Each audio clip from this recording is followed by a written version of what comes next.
CBSE words में आपका स्वागत है। तो हम पढ़ रहे थे क्लास 6 साइंस का चैप्टर 10 जिसका नाम है motion and measurement of distances. और इस चैप्टर की 6 वीडियो अपलोड हो चुकी है। अगर आपने नहीं देखा तो डिस्क्रिप्शन में जाके देख सकते हो, वहाँ लिंक है। आज एक नया टॉपिक स्टार्ट करेंगे 10.7 मूविंग थिंग्स अराउंड अस।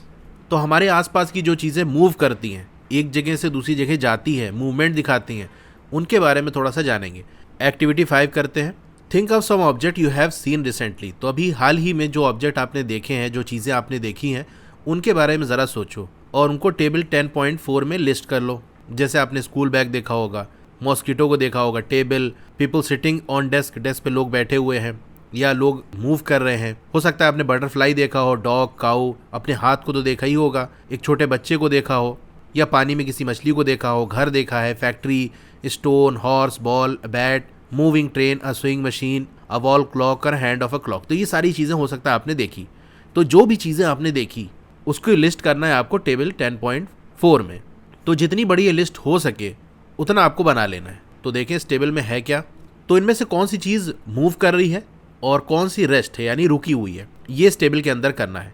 तो पहले कॉलम में उन ऑब्जेक्ट का नाम लिखना है जो कि रेस्ट पे हैं यानी रुके हुए हैं, अपनी जगह नहीं बदल रहे हैं। और दूसरे कॉलम में ऑब्जेक्ट्स इन मोशन, वो ऑब्जेक्ट जो मोशन में है यानी उनके अंदर कोई ना कोई मूवमेंट हमको देखने को मिल रहा है, वो रुके नहीं है, ठहरे नहीं हुए हैं। तो कुछ यहाँ पर ऑलरेडी फिल्ड है, जैसे हाउस हो गया, टेबल हो गया, क्लॉक हो गया, ये रुकी रहती है। भाई टेबल कहीं चल के जाती तो नहीं है, घर इधर से उधर जा नहीं रहा होता, रेस्ट पे रहता है। अ फ्लाइंग बर्ड, अब देखो बर्ड रुकी भी हो सकती है और मोशन में भी हो सकती है, यानी रेस्ट में भी हो सकती है, मोशन में भी हो सकती है। मान लो किसी डाल में बैठी है तो फिर वो रेस्ट में हो जाएगी। अगर वो फ्लाई कर रही है तो मोशन में आएगी।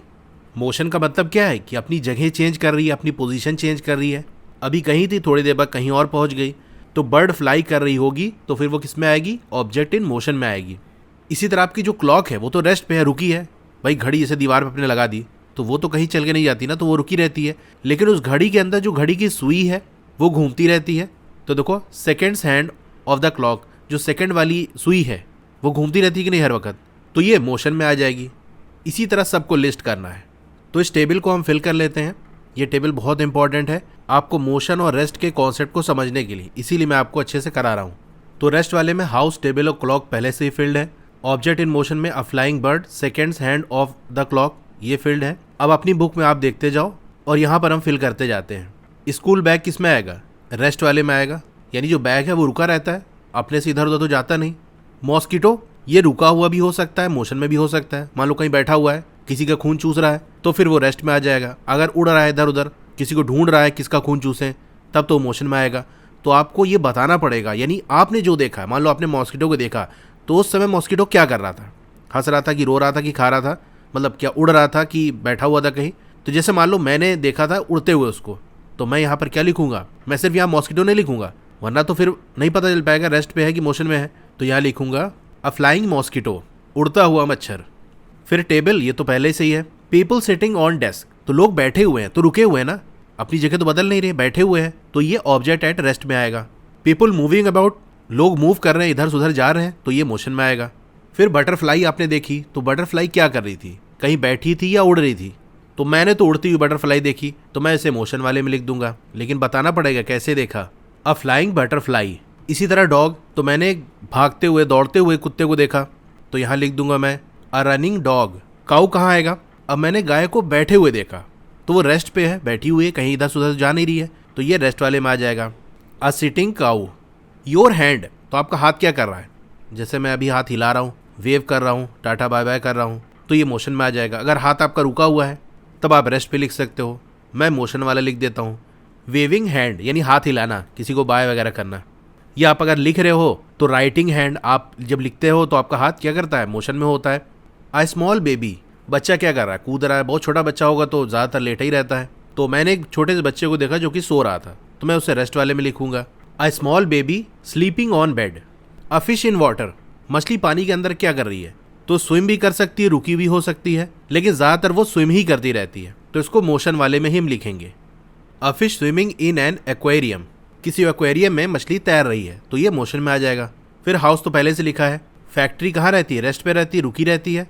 कोई स्टोन है वो भी पड़ा रहता है, तो ये जैसे आपका स्टोन हो गया ना, ये मोशन में भी हो सकता है। मान लो स्टोन आपने फेंका, लेकिन वो अपने से मोशन में नहीं जाएगा। जो अपने से रुक सकते हैं और मोशन कर सकते हैं उनका तो हमको बताना पड़ेगा कि भाई ये मोशन में है कि रेस्ट पे है। जैसे मॉस्किटो है, वो रुका भी हो सकता है और मोशन भी कर सकता है, अपने से करता है ना। आप तो मॉस्किटो को उड़ाते नहीं हो, लेकिन स्टोन अपने आप तो मोशन करेगा नहीं। मान लो आपने पत्थर उठा के फेंका तो फिर वो मोशन करेगा। इसी तरह आपका स्कूल बैग हो गया, अपने से तो वो चल के कहीं जाएगा नहीं, अगर आप उसे टांग के कहीं ले जाओगे तब फिर वो जाएगा। तो जो अपने से मोशन नहीं कर सकते, यानी नॉर्मल कंडीशन में अगर उनकी कोई मदद न की जाए तो वो रेस्ट पे ही रहेंगे, तो उसको हम रेस्ट में ही लिखेंगे। जैसे टेबल हो गया, टेबल आप सरका भी तो सकते हो तो मोशन में आ गई, लेकिन वो अपने से मूव नहीं करेगी, तो उसमें बताने की ज़रूरत नहीं है कि एक टेबल है जो कि रखी है मोशन नहीं कर रही है। लेकिन जो दोनों काम कर सकते हैं, जैसे बर्ड का था, वो मोशन में भी हो सकती है, रेस्ट भी हो सकती है अपने से। उसका मन करेगा तो बैठी रहेगी, उसका मन करेगा तो उड़ेगी। तो फिर उस केस में हमको बताना पड़ेगा कि वो असल में क्या कर रही है, रुकी है या फ्लाई कर रही है, रेस्ट पे है कि मोशन में है। अ हॉर्स, एक घोड़ा है। अब घोड़ा बैठा भी हो सकता है, चल भी सकता है, दौड़ भी सकता है, अपने से ही कर सकता है ना। तो फिर हमको बताना पड़ेगा जो घोड़ा हमने देखा वो क्या कर रहा था, बैठा हुआ था या दौड़ रहा था। तो मैंने दौड़ते हुए देखा तो मैं इसे मोशन वाले में लिख दूंगा। अ रनिंग हॉर्स। अब बॉल का बताओ, अगर मान लो आप क्रिकेट वगैरह खेल रहे हो तो बॉल मोशन में होगी, बॉल फेंक रहे हो, बैट से मार रहे हो तो बॉल इधर सुधर जा रही है, लेकिन बॉल अपने से मोशन नहीं कर सकती। तो जो अपने से मोशन नहीं कर सकता उसको हम रेस्ट में ही लिखेंगे जब तक कि हमसे बताया ना गया हो कि बॉल के साथ क्या हो रहा है। जैसे मान लो कोई बॉल थ्रो कर रहा है तो बताओ वो बॉल क्या कर रही है, रेस्ट पे है कि मोशन में, तब तो हम कहेंगे मोशन में है कि थ्रो किया ना, बॉल तो जा रही होगी कहीं। लेकिन अपने से मोशन नहीं कर सकता तो हमको एक्सप्लेन करने की ज़रूरत नहीं है। तो बॉल हो गया या बैट हो गया, ये सब रेस्ट पे ही माना जाएगा जब तक कि हमको बताया ना जाए कि ये मोशन में है या नहीं है। इसी तरह मूविंग ट्रेन, तो देखो बता दिया ना कि ट्रेन मूव कर रही है, तो मूविंग ट्रेन किस में आएगी, ऑब्जेक्ट इन मोशन में आएगी। अ स्विंग मशीन, सिलाई मशीन, वो क्या करती है, पूरी सिलाई मशीन कहीं इधर सुधर भागती रहती है क्या, वो तो अपनी जगह रुकी रहती है ना। तो ये किस में आएगी, ऑब्जेक्ट्स एट रेस्ट पे आएगी। भाई सिलाई मशीन तो अपने से कहीं इधर उधर भागती नहीं, जब उससे सिलाई हो रही होती है तो वो वहीं रुकी रहती है, बस उसके जो पार्ट्स होते हैं वो मोशन करते हैं। व्हील टाइप का जो लगा होता है वो घूमता है, जो नेडल है वो ऊपर नीचे, सुई ऊपर नीचे होती है ना, तो उसके पार्ट में मोशन हो रहा होता है, वो पूरा का पूरा मोशन नहीं करती। जैसा आपका क्लॉक का हमने देखा था कि जो घड़ी है वो अपनी जगह रहती है, वो मोशन नहीं करती, घड़ी की जो सुई है वो चलती है। तो हमसे स्विंग मशीन के बारे में पूछ रहा है, जो वो मशीन है सिलाई वाली, वो रेस्ट पे है या मोशन कर रही है, तो वो तो रुकी है। इसी तरह वॉल क्लॉक हो गया आपका, क्लॉक तो पहले से ही लिखा है रेस्ट वाले में। हैंड्स ऑफ द क्लॉक, ये भी हमने देखा था, सेकेंड हैंड ऑफ क्लॉक, जो सेकेंड वाली सुई है वो क्या करती रहती है, मोशन करती रहती है। तो जितनी चीज़ें यहाँ मेंशन थी उनके हिसाब से हमने ये टेबल बना लिया। तो बस आपको सिंपल से यही देखना है कि जो ऑब्जेक्ट अपनी पोजीशन चेंज कर रहा है, अभी यहाँ था, थोड़ी देर बाद वहाँ पहुँच गया, फिर वहाँ पहुँच गया, अपनी जगह बदल रहा है, तो वो ऑब्जेक्ट इन मोशन में आएगा। अगर वो रुका है, जहाँ था वहीं है, बिल्कुल इधर उधर नहीं जा रहा, तो वो रेस्ट पे आएगा। अब वो ऑब्जेक्ट जो अपने से मोशन नहीं कर सकते उनको रेस्ट वाले में ही हम लिखेंगे, जैसा कि स्टोन हो गया, बॉल हो गया, बैट हो गया, टेबल हो गई। हम या कोई और उसको मोशन कराए तब वो मोशन में आएंगे, लेकिन वो अपने से नहीं आएंगे तो उनको हम रेस्ट में ही लिखेंगे जब तक कि हमको बता ना दिया जाए। जैसे आपसे दे दिया, अ फॉलिंग स्टोन, एक स्टोन है जो कि गिर रहा है, तो गिर रहा है तो मोशन में ही होगा। A ball going towards a boundary line, मान लो क्रिकेट हो रहा है और बॉल बाउंड्री लाइन की तरफ जा रही है, तो मतलब मोशन हो रहा है, जा रही है कि मतलब मोशन हो रहा है। सिर्फ अगर बॉल कह दिया तो वो रेस्ट में आएगा, क्योंकि उस केस में हम नहीं कह सकते ना, यानी नॉर्मल पोजीशन तो उसकी यही कि वो रेस्ट पे रहेगा। आई होप आप ये चीज़ें समझ गए होंगे। अब आगे बढ़ते हैं। अब आप ये कैसे डिसाइड करोगे, या आपने कैसे डिसाइड किया कि कौन सा ऑब्जेक्ट मोशन में है और कौन सा रेस्ट में है। तो आपने ये नोटिस किया होगा that the bird is not at the same place after some time, यानी जो बर्ड थी वो अभी जहाँ है थोड़ी देर के बाद वो वहाँ नहीं थी, यानी मूव कर गई, आगे बढ़ गई। वहीं जो टेबल है वो अपनी जगह पे थी, आपके घर में टेबल रखी है तो जहाँ पर थी वो वहाँ पहले भी है, लेकिन जो बर्ड थी अभी यहाँ थी, कुछ देर के बाद वहाँ नहीं है, आगे बढ़ गई, तो इसका मतलब उसके अंदर मोशन हुआ। On this basis you may have decided weather an object is at rest और इन मोशन। तो इस बेसिस पे, इस तरह से आपने डिसाइड किया कि कोई ऑब्जेक्ट मोशन में है या रेस्ट पे है, अगर टाइम के साथ साथ उसकी पोजीशन नहीं बदल रही है, समय बीतता जा रहा है और जो चीज़ के बारे में बात कर रहे हैं वो वहीं के वहीं है। जैसे टेबल जहाँ थी वहीं है, थोड़ी देर पहले भी थी, अभी भी वहीं है, आगे भी वहीं रहेगी, तो इसका मतलब टेबल रेस्ट पे है। बर्ड अभी यहाँ थी, थोड़ी देर बाद कहीं और चली गई, तो इसका मतलब उसने मोशन किया, एक जगह से दूसरी जगह गई होगी। ऐसा तो नहीं कि यहाँ से गायब हो गई और वहाँ पर निकल आई, उसने मोशन किया होगा, चाहे पैदल चल के गई हो या फिर उड़ के गई हो, कैसे भी गई हो, अगर उसने अपनी जगह बदली है इसका मतलब मोशन हुआ है। अब चलिए हम एंट के मोशन को क्लोजली ऑब्जर्व करते हैं, देखते हैं कि जो चींटी है वो कैसे मोशन करती है। एक्टिविटी 6 करते हैं। एक वाइट पेपर को ग्राउंड में फैला दो और उसमें कुछ चीनी डाल दो। अब जो चींटियाँ होती है ना वो शुगर से अट्रैक्टेड होती है, भाई चीनी वगैरह डालोगे तो वो लोग आ जाएंगी।